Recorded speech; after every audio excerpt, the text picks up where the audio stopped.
मैं सुशील पाराशर, एक मामूली सा एक्टर मुंबई फिल्म इंडस्ट्री में। हिंदू को राम राम, मुसलमान को सलाम, क्रिश्चियन को गुड मॉर्निंग और सरदार जी को सत श्री अकाल।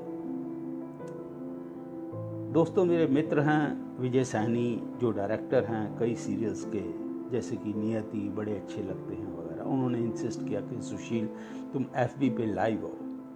मैंने कहा यार मुझे बड़ी शर्म आती है, अभी जब कृष्णा, बुद्धा और जीसस ने अपनी ऑटोबायोग्राफी नहीं लिखी तो मेरी चीज़ क्या है, मेरी औकात क्या है।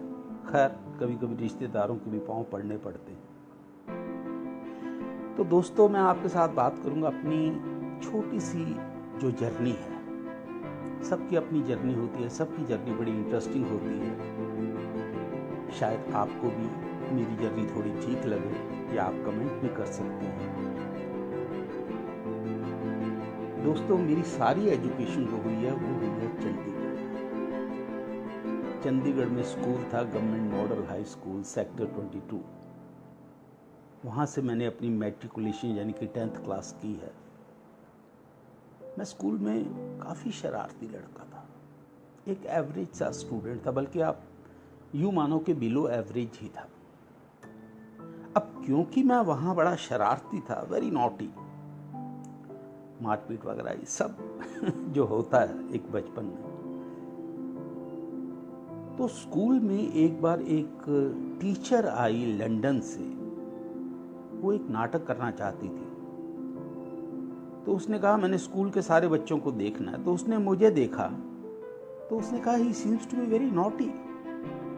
तो मुझे उस स्कूल के प्ले में कास्ट कर लिया गया। प्ले का नाम था द बिशप्स कैंडलस्टिक्स। खैर, अंग्रेजी तो मुझे आती नहीं थी, लेकिन अंग्रेजी हिंदी स्कूल था तो रट्टे मार के मैंने अपना रोल याद कर लिया और मुझे बेस्ट एक्टर अवार्ड मिला। उसके बाद 10th में इस प्ले का नाम था द बिशप्स कैंडलस्टिक्स। फिर 10th में एक और प्ले हुआ इंग्लिश का, द डियर डिपार्टेड, और मैंने अपना ये अवार्ड जो था रिटेन किया। अब स्कूल में मेरी आदत क्या होती थी, शायद मैं माँ बाप का अकेला था, शायद थोड़ा डरता कम था, तो मेरी आदत थी मैं गली मोहल्ले में स्कूल जा रहा हूँ, स्कूल से आ रहा हूँ, जोर जोर से ऐसे गाने गाता था। तो मोहल्ले की औरतें कई बार उन्होंने पॉइंट आउट भी किया, उन्होंने कहा भी तुम्हें शर्म नहीं आती, हम दोपहर को सो रही हैं, तुम जोर जोर से गाने गा रहे हो। तो मैं कहता था तो फिर जाग जाओ। तो इस तरह का मैं एक बदतमीज़ किस्म का हाजिर जवाब था। खैर, एनीवे, स्कूल ये बीता और उसके बाद शुरू हुई 11th एंड 12th। हमारे ज़माने में थी प्री यूनिवर्सिटी, प्री मेडिकल। घर वाले मुझे डॉक्टर बनाना चाहते थे, लेकिन लक्षण हो तभी तो बनूंगा। प्री यूनिवर्सिटी, प्री मेडिकल दोनों में मेरी 3rd डिवीज़न आई। मैंने अंदर से सोच लिया, मैं कि ये जो घर वाले चाहते हैं, I am not made for that. तो मैंने अपने फादर को जाके रिक्वेस्ट की, मैंने कहा प्लीज़ ये साइंस वाइंस छोड़ो, मुझे BA पार्ट 1 ज्वाइन करने दो। उन्होंने कहा खबरदार, बिल्कुल नहीं। मैंने कहा मेरा मन नहीं लगता। कहते नहीं, वो थोड़े रिजिड किस्म के आदमी थे, थोड़े सख्त थे, स्ट्रिक्ट थे, वकील थे। मैंने कहा ठीक है। तो मैंने पंजाब यूनिवर्सिटी कैंपस में एंट्री ली और for the first time in my life I saw campus life, beautiful campus Punjab university. बड़े सुंदर लोग, दिखने में बड़े अच्छे। खैर, एनीवे, लड़के लड़कियां, प्रोफेसर्स, हमारे डिपार्टमेंट भी, और वो उस वक्त बड़े साफ सुथरा होता था माहौल। तो मैंने BSc honours geology, starting with G, जिसे साइंस ऑफ अर्थ कहते हैं, उसमें एडमिशन ली। खैर जी, जैसी एडमिशन ली तो मुझे जियोलॉजी बड़ा सिंपल सा सब्जेक्ट और इंटरेस्टिंग सा सब्जेक्ट लगा। तो वहाँ जाके मैं वेट करता था कब स्कूल का फंक्शन हो और मैं उसमें गाना गाऊं। तो मैंने कहा भी मुझे भी गाना गाने दो। जो ऑर्गेनाइज़र था वो फंक्शन से पहले कहता था, ये चल सुना, क्या गाना सुनाना। तो मैं उसे सुनाता था। तो इस तरह से, जिसे उस वक्त कहते थे, अब भी कहते हैं, एक्स्ट्रा करिकुलर एक्टिविटीज़, उसमें मैं बड़ी दिलचस्पी लेता था। खैर, गाना गाते गाते ग्रुप सॉन्ग, सोलो परफॉर्मेंस। तो मुझे यूनिवर्सिटी के डिफरेंट डिपार्टमेंट के जो लोग थे उन्होंने बुलाना शुरू कर दिया। Department of English, history, psychology, ये हमारे इधर आके गाना गाओ। मुझे बड़ा अच्छा लगता था। मैं बड़ा ढीठ किस्म का आदमी था कि हाँ मुझे गाना गाना है। शर्म नहीं थी, म्यूज़िक आता नहीं था, सुर में हूँ या बेसुरा हूँ, बस स्टेज पे जाके गाना गाना है। और ये स्टेज कॉन्फिडेंस मैंने खुद ही डेवलप किया। घर वालों की तरफ से, स्पेशली फादर की तरफ से बिल्कुल एनकरेजमेंट नहीं थी, but he was a great father. Father के बारे में मुझे एक बात याद आई, वो अपने पैशन को लेके इतने ज़िद्दी थे कि उन्होंने घर में ये ज़िद कर डाली कि मुझे एमए उर्दू करना है। फिर हमने कहा भी आपने बीए एलएलबी किया हुआ है, वकील आपका प्रोफेशन है, तो अभी एमए उर्दू क्यों करना है? कहते मुझे करना है क्योंकि मुझे उर्दू बड़ी अच्छी लैंग्वेज लगती है। At the age of 78, he did MA in Urdu from Punjab University and won gold medal। और पिछले जितने भी रिकॉर्ड्स थे वो तोड़ डाले। हम सब बड़े हैरान, बड़े जर्नलिस्ट आ गए घर की, इंटरव्यूज़ ली, ये वो। तो खैर, तो कभी कभी मैं सोचता था अपने पैशन के लिए तो आप मतलब ऐसी बात करते हो, और हमारे लिए खैर ये नहीं। बीएससी ऑनर्स किया जब मैं कर रहा था, तो सेकंड ईयर या थर्ड ईयर में मेरी थिएटर के साथ इंटरेक्शन हुई। अब थिएटर में एक विजिटिंग प्रोफेसर आई थी, अमाल अलाना, डॉटर ऑफ इब्राहिम अल-काजी। वो जर्मनी से आई थी। She was 27 years old at that time. तो उसने प्ले करना था 3 पेनी ओपेरा, जिसके हीरो थे अनुपम खेर, जो कि मैकी का रोल कर रहे थे। तो मैं भी वहाँ गया। तो उन्होंने मुझे कहा तुम्हें क्या आता है? मैं क्या गाना सुनाऊं? तो मैंने किसने चिल्मत से मारा उनको गाना सुनाया। वो बड़ी हंसी और मुझे कास्ट कर लिया। इंस्पेक्टर स्मिथ का मैंने रोल किया। उसके बाद वो मुझे काफ़ी लाइक करती थी, अमाल। तो उन्होंने कहा कि सुशील तुम अपना ये कर लो, पढ़ाई कर लो, उसके बाद आओ इंडियन थिएटर में। मैंने एमएससी ऑनर्स करने के बाद मैंने इंडियन थिएटर ऑफ आर्ट्स में एडमिशन के लिए मैंने वहाँ एग्ज़ाम दिया, इंटरव्यू दिया, और मैं सिलेक्ट हो गया। लेकिन मेरे फादर ने मुझे नहीं जाने दिया। तो मैंने कहा मैडम वो तो फादर जाने ही नहीं देते। तो हम फादर को बाबूजी कहते थे। तो उन्होंने मेरे फादर से बात की। उन्होंने कहा कि अगर आप इसको यहाँ नहीं आने देते, अगर मैं इसकी डायरेक्ट एनएसडी दिल्ली में एडमिशन कराऊं, तो आप जाने देंगे? तो फादर सेड नो। तो उसने कहा सुशील ऐसे क्यों उनके अगेंस्ट जाता है? मैं कहा yes yes you are right. और फिर मैंने पीएचडी ज्वाइन कर लिया एमएससी ऑनर्स करने के बाद, जियोलॉजी में, जीआरएफ, जूनियर रिसर्च फेलो। मेरा इंटरेस्ट तो था नहीं पढ़ने में, मैं बुरा नहीं था पढ़ाई में, लेकिन मेरा इंटरेस्ट ही नहीं था, इंटरेस्ट ही नहीं था। जब मैं रिसर्च कर रहा था तो फादर ने कहा, पुराने ख्यालों के लोग थे, उन्होंने कहा कि ये नौकरी करनी चाहिए, अब तो बड़ा हो गया है। तो मैंने एक नौकरी ज्वाइन कर ली। अब वहाँ भी मेरा दिल नहीं लगा दिल्ली में। तो 1 साल वो नौकरी की, उसके बाद मैंने खुद ही छोड़ दी। मैं खुद ही छोड़ देता था। तो दिल्ली में ये 1 साल के दौरान मेरा मेल मिलाप हुआ फैज़ल अल-काजी से, अमाल के भाई से, इब्राहिम अल-काजी के लड़के। तो उनके साथ मैंने थोड़ा सा थिएटर किया और अपनी दिल्ली में जॉब छोड़ के मैं वापस आ गया चंडीगढ़।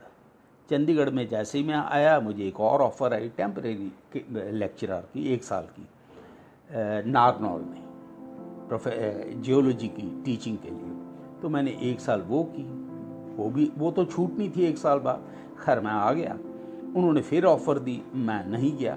मीनवाइल जब मैं चंडीगढ़ में था तो मुझे ऑफ़र आई जीएनयू में, लेकिन वहाँ पर इंटरव्यू था, बहुत लंबा इंटरव्यू था, सीनियर रिसर्च असिस्टेंट SRA।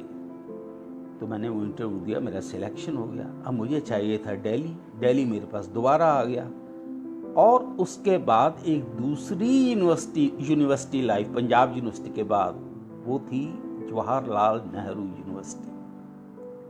अब जवाहरलाल नेहरू यूनिवर्सिटी में मैंने देखा कि जो माहौल है वो बड़ा खुला है। मतलब आदमी अपनी लैब में कभी भी आ सकता है, कभी भी जा सकता है। रात के 2 बजे आओ, सुबह 5 बजे काम करो, 4 बजे काम करो, कोई रिस्ट्रिक्शन नहीं। सबके पास चाबी होती थी, वो अपनी लैब खोलता था, उसमें काम करता था और चला जाता था। मैंने कहा यार ये बड़ा अच्छा माहौल है। और उस वक्त मैंने ये भी रियलाइज़ किया कि एक अच्छे साइंटिस्ट के लिए एक फ्रीडम जो है वो बड़ी ज़रूरी है। तो खैर, और उसके बाद मेरे बॉस थे डॉक्टर वी के अस्थाना। ही वॉज वेरी एनकरेजिंग। मैंने उनसे कहा सर मेरा ऐसा ऐसा इंटरेस्ट है। तो कहते तुझे कौन रोक रहा, जब तेरा दिल करे तो कर, अपना थिएटर कर, टीवी कर, जो करना है कर। तो मैं आज भी उनका एहसान मानूं, वो अब नहीं रहे इस दुनिया में। खैर ये हुआ। अब थोड़ा सा मैं आपको पीछे लेके जाऊंगा। पंजाब यूनिवर्सिटी में जब मैं था, यानी कि चंडीगढ़ में, ये तो जेएनयू की अभी बात यहीं पर रोकता हूँ। पंजाब यूनिवर्सिटी चंडीगढ़ में फिर मैंने नाटक किए। बलवंत गार्गी के साथ की शुरू किया, रानी बलबीर के साथ मैंने हीर रांझा किया, कुमारा वर्मा के साथ मैंने आषाढ़ का एक दिन किया। तो और चंडीगढ़ में पहली बार स्ट्रीट थिएटर दफ़ा 144, पहली बार स्ट्रीट थिएटर हम लोगों ने किया, जो कि गुरचरण सिंह चन्नी ने जिस प्ले को डायरेक्ट किया था। हम गली गली जाते थे, मोहल्ले मोहल्ले जाते थे चंडीगढ़ में। तो ये चंडीगढ़ में मैंने बता दिया मेरी चंडीगढ़ की स्कूल जर्नी, मेरी थिएटर जर्नी, मेरी चंडीगढ़ की एजुकेशन। उसके बाद मैंने जॉब्स का दौर बताया। उसके बाद हम जेएनयू में आ गए। तो फिर जेएनयू में मैं थिएटर कर रहा था और मैंने अनुराधा कपूर के साथ स्ट्रीट थिएटर किया। फिर से फैज़ल के साथ मैंने नाटक किए और मैं ओएनजीसी रिटन एग्ज़ाम में अपीयर हुआ। मेरा बिल्कुल मन नहीं था। मुझे याद है मेरे दोस्त ने धक्का मार के मुझे भेजा था एग्ज़ाम में और मैं क्वालिफाई कर गया रिटन। फिर इंटरव्यू भी क्वालिफाई कर गया, मुझे लेटर आ गया, मैं सीनियर क्लास 1 ऑफिसर बन गया। सो कॉल्ड साला मैं तो साहब बन गया इन द सोसाइटी। मेरे घर वाले बड़े खुश, मैं बिल्कुल खुश नहीं। फादर ने कहा ज्वाइन करो। मैं कहा मैं तो नहीं करूँगा, मैं दिल्ली छोड़ के नहीं जाऊँगा, मुझे क्या करना है। तो कहते बहुत बड़ी गलती करेगा, सोसाइटल प्रेशर आया तो मुझे ज्वाइन करना पड़ा और मैंने बड़ौदा में जाके ज्वाइन किया। और मुझे याद है ज्वाइन करने से एक दिन पहले हल्के से मेरे आँख में आंसू था, यार ये मैं कहाँ फंस गया हूँ। जो मैंने सोचा था वही हुआ, वही वहाँ पर गया तो वही कर्मचारी माहौल, चमचागिरी, ये वो जो होता है ऑफिस में। तो मेरे से ये बर्दाश्त नहीं हुआ। 10-11 महीने बाद मैंने वहाँ से भी रिज़ाइन कर दिया। उन्होंने मेरा रेजिग्नेशन एक्सेप्ट नहीं किया, ये कह के कि तुम एक सीनियर ऑफिसर हो, तो सीनियर ऑफिसर को छोड़ने के लिए one has to go through lot of interviews and meetings, only then we can allow you to quit. मैं वहाँ से चला गया। इंडक्शन ट्रेनिंग ऑफिसर कोर्स होता है देहरादून में 3 महीने का हमारा कोर्स होता है, ऑफिसर ट्रेनिंग कोर्स। मैं वहाँ गया। वहाँ जाके फिर मैंने वही अपने नाटक वाटक और गाने बजाने शुरू कर दिए। वहाँ एक पार्ट था वो हमारा ट्रेनिंग का। वहाँ पर एक मेंबर पर्सनल थे, मतलब he was very powerful, next to chairman Mister Srinivasan. तो मैंने एक गाना गाया तो he was very happy with me. वो गाना था बड़ा देसी गाना जो ड्राइवर गाते हैं, वो मैंने पंजाबी का गाना गाया। गाना था ताज़े समोसे खा लो, मैं दिल्ली दा हलवाई, मेरी वधिया रस मलाई, मेरा जायकेदार पतीसा नाल बनदी बालूशाही। उसकी धुन कुछ इस तरह की थी, ताज़े समोसे खा लो ताज़े, मैं दिल्ली दा हलवाई, मेरी वधिया रस मलाई, मेरा जायकेदार पतीसा नाल बनदी बालूशाही, मेरा गरम जलेब जो खांदा मुड़ के मेरे कोले आंदा। मुझे भी पता था ये मेरा गाना कोई जादू करेगा। I was very happy. यार ये तो बंदा बड़ा खुश हो गया, ये तो बंदा बड़ा पावरफुल है। मैं अगले दिन चला गया उनके पास। तो कहते yes what can I do for you. मैं कहा sir I have a small request to make. कहते टेल मी। मैं कहा sir Bombay is a store house of cultural activities, can you transfer me there from Baroda? कहता yes I can do that.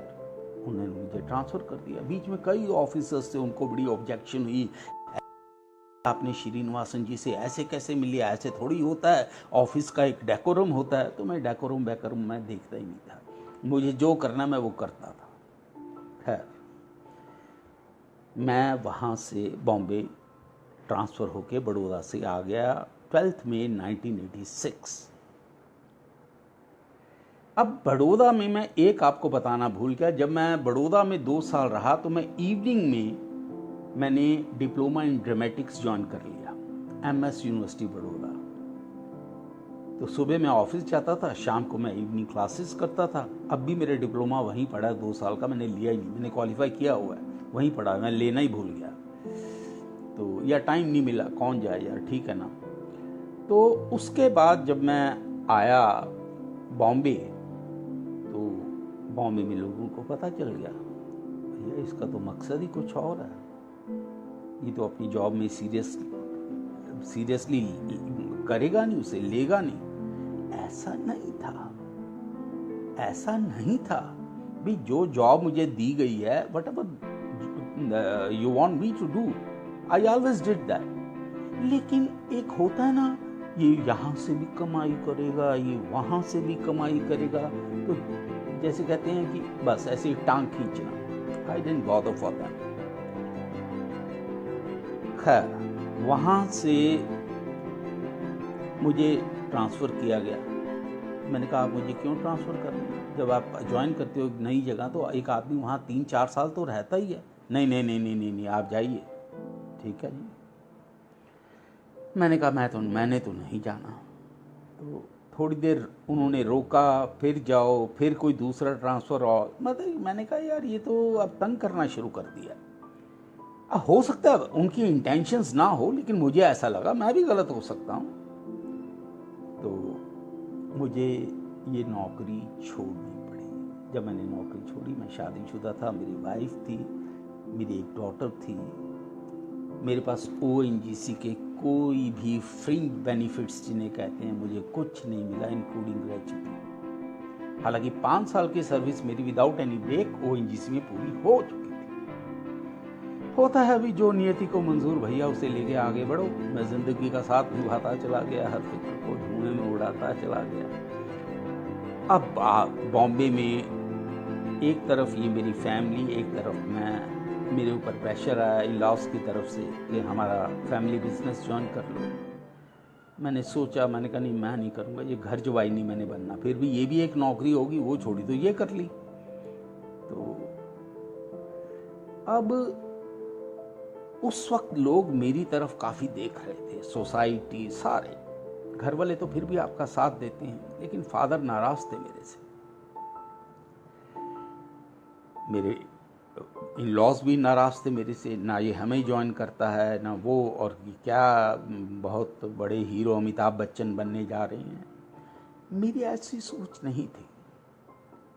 मेरी एक आदत थी, मैं अपनी डायरी लिखता था, हर रोज़ मैं अपनी डायरी लिखता था, पता नहीं पिछले कितने सालों से लिखा, और आज भी लिखता हूँ। उस डायरी में मेरा हमेशा ये होता था, मुझे पूरा आत्मविश्वास था अपने ऊपर, सेल्फ कॉन्फिडेंस था। नहीं, मुझे लगता है मैं इसमें कामयाब हो जाऊंगा, मेरे में वो गुण हैं, वो आत्मविश्वास है, वो लगन है, मैं करके दिखाऊंगा। तो एक गाना है किशोर कुमार का जिसमें एक अंतरा है, वो गाने के बोल हैं, मुखड़ा है, अगर सुन ले तो एक नगमा हुजूर यार लाएं। उसकी धुन कुछ ऐसे है, वो गाना मैं अक्सर उस वक्त गाता था। अगर सुन ले तो एक नगमा हुजूर यार लाया हूँ, वो कली चटकी वो दिल टूटा, मैं एक झनकार लाया हूँ। अगर सुन ले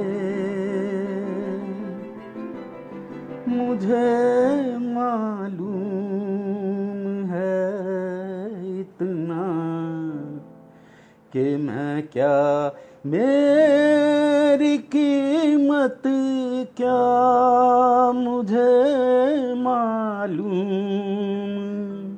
है इतना कि मैं क्या, मेरी कीमत क्या, जो सब कुछ था जो कुछ भी नहीं, एक टूटा हार लाया हूँ। तो मैंने थोड़ा ज़्यादा गा दिया। तो ये गाना मुझे बड़ा प्रेरित करता था कि मुझे मालूम है मेरी कीमत क्या है यार, मुझे कोई मत बताए, सोसाइटी वालों मुझे मत बताओ। तो एक अपने अंदर एक स्ट्रगल चल रही थी, उधर से सोसाइटी के तीर चल रहे थे। लो जी, मैंने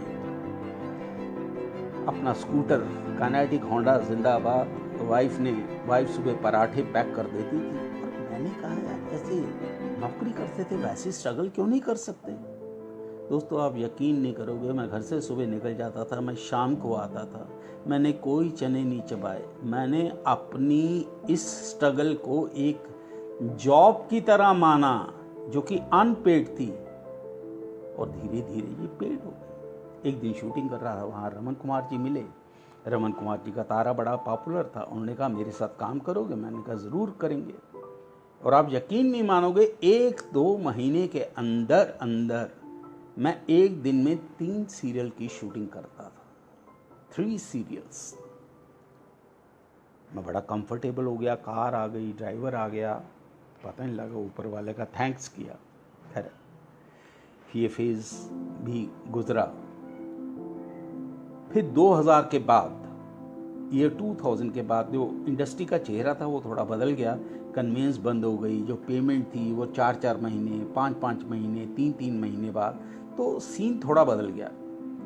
लेकिन मेरी जो एक आदत थी, लगे रहो। ऐसा नहीं कि मैं अपने आप को बहुत थका देता था, कुछ ऐसा नहीं है। मेरा ये था, मैं प्रोसेस में रहता था और मैंने स्ट्रगल को महसूस नहीं किया क्योंकि मेरे अंदर एक इनहेरेंट ह्यूमर था, एक शरारत थी। मतलब अगर बड़ी दुख वाली सिचुएशन भी है, मैं उसमें भी एक ह्यूमर लाने की कोशिश करता था। वो मेरी नेचर है, उसने मुझे बचाया। प्लस ऊपर वाले का नाम, मैं जाप करता था, आज भी करता हूँ।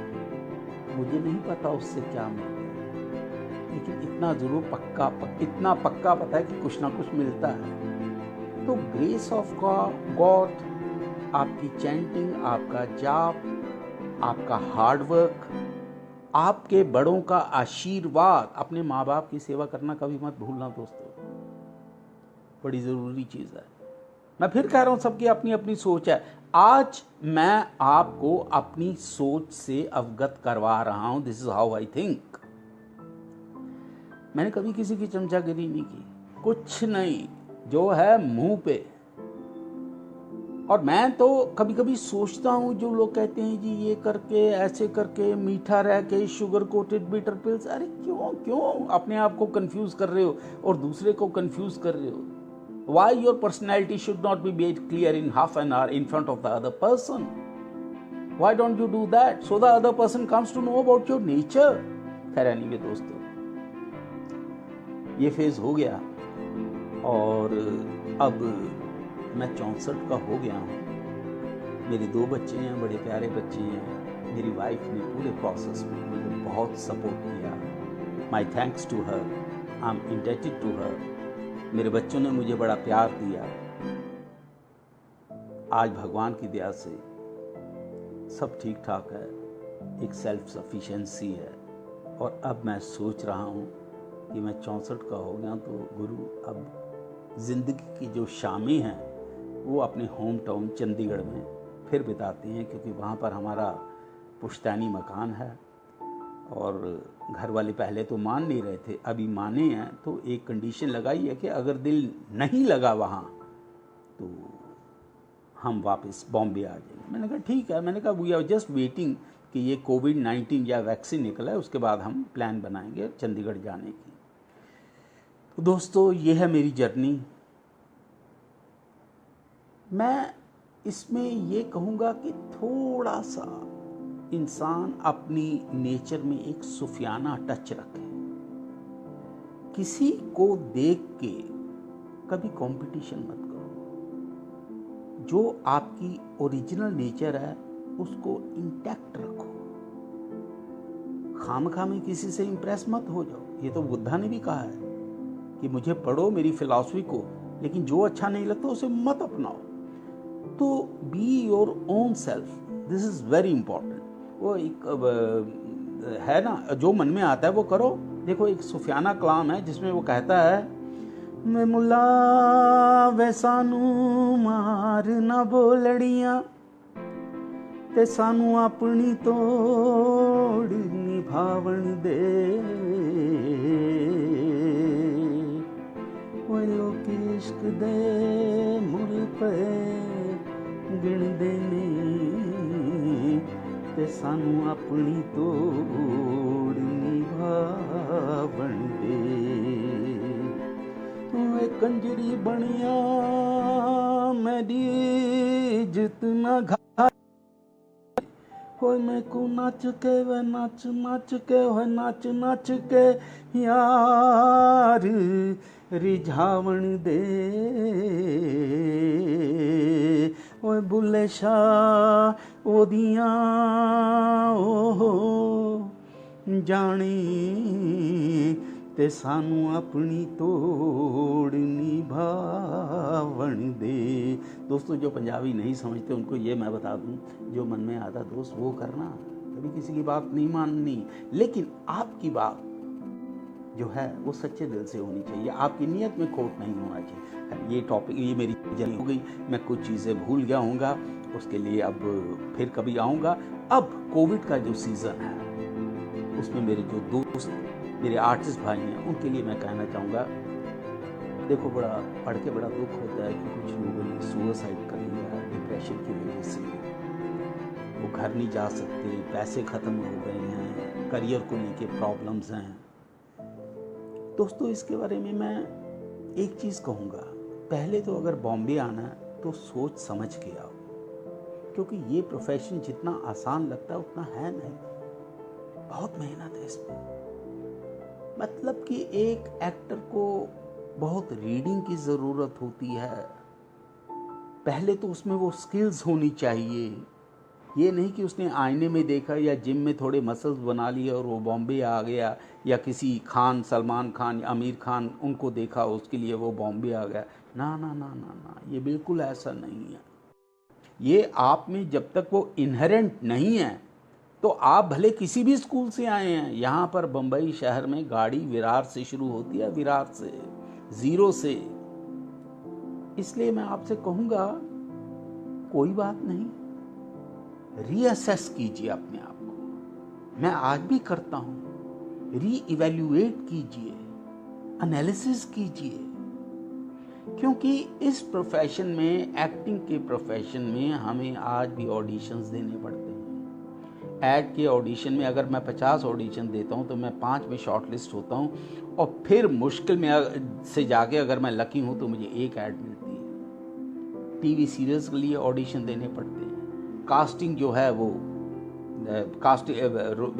शूटिंग करने के बाद आपको पेमेंट मिलती है 4-4, 5-5, 6-6 महीने बाद। तो आप कैसे एग्जिस्ट कर पाएंगे, आपको ये सोचना पड़ेगा। मैं चाहता हूँ कि इंडस्ट्री में, स्पेशली टीवी इंडस्ट्री में, चीज़ें ठीक हो जाएं, लेकिन उसके लिए हमें रेगुलेटरी बॉडी, उसके ऊपर मॉनिटरिंग बॉडी जो कि चेक्स एंड बैलेंसेस को देख सके, ये जब तक नहीं हो पाता, जैसे हम कोरोना के साथ चल रहे हैं, हमें इन चीज़ों के साथ ही चलना पड़ेगा। मैं तो चाहता हूँ, आई विश कि जल्दी से सब ठीक हो जाए। तो बस दोस्तों, और तो मेरे पास कुछ नहीं है कहने के लिए। मैं अपने होस्ट विजय सैनी जी को थैंक्स करता हूँ। मुझे जो आता था, मैं जो शेयर कर सकता था, वो मैंने आपके साथ शेयर कर लिया। इससे ज़्यादा मुझे कुछ आता भी नहीं है। मैं रिपीट ही करूँगा उस चीज़ को। And thank you so much.